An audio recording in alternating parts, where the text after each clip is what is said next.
Hey everyone, and welcome.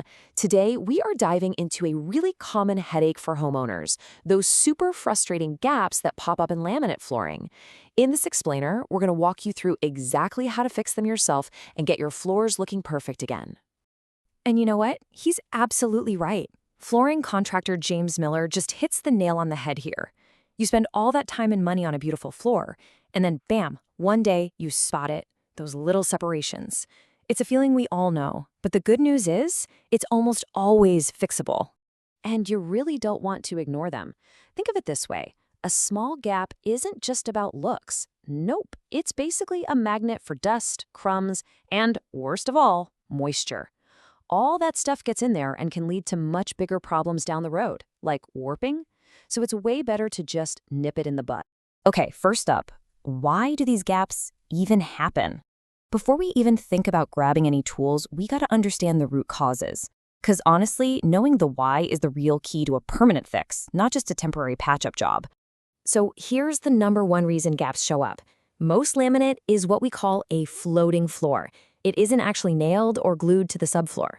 This is done on purpose. It lets the planks breathe. They expand a little when it's humid in the summer and shrink when it's dry in the winter. This natural movement is totally by design, but you guessed it, it's also what can cause those separations to appear. Now, beyond that natural expansion and contraction, there are a few other culprits to watch out for. A big one is improper installation, like if someone didn't leave enough of an expansion gap along the walls. An uneven subfloor is another major problem. It can literally push planks apart. And, of course, just years of walking on it and moving furniture around can take its toll. All right, next section, let's talk about your DIY toolkit. Now that we know why the gaps are there, let's get ready for the how. Trust me, having the right gear on hand is going to make this job so much easier and give you a much more professional result. So here's your basic loadout. You'll want a rubber mallet and a tapping block. Those are for gently persuading the planks back together.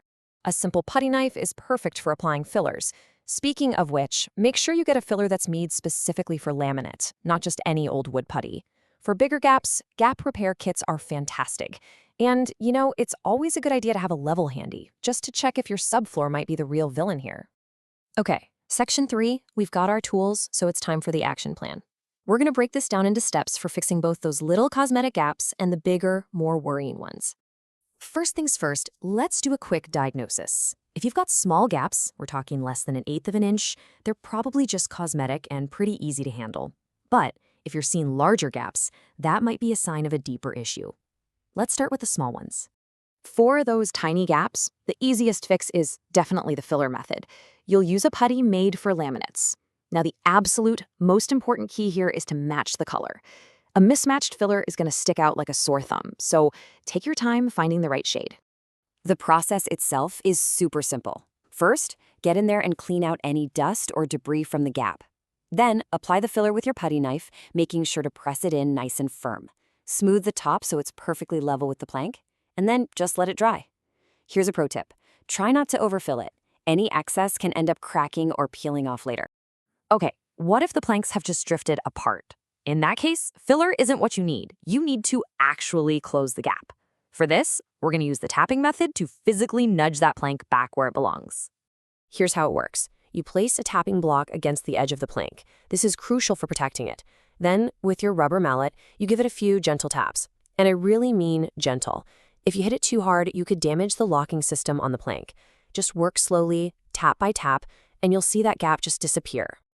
Now, for those bigger gaps, the solutions get a bit more involved. You might actually need to remove the baseboard to realign an entire row of planks. There are also specialized repair kits out there that work great for this. In some cases, you might even have to get under there and adjust the underlayment with shims. And if a plank is just too far gone, replacing it might be your only option. All right, on to our final section, prevention. We've talked about all the fixes, but you know what they say, an ounce of prevention is worth a pound of cure. A little bit of proactive care can keep your floor looking fantastic for years and years. So prevention really starts before you even install the floor. You need to let new planks acclimate. Just let them sit in the room for at least 48 hours. Once they're installed, do your best to keep your home's humidity in that sweet spot, somewhere between 35 and 55%. Just doing a quick inspection every now and then can help you catch small issues early.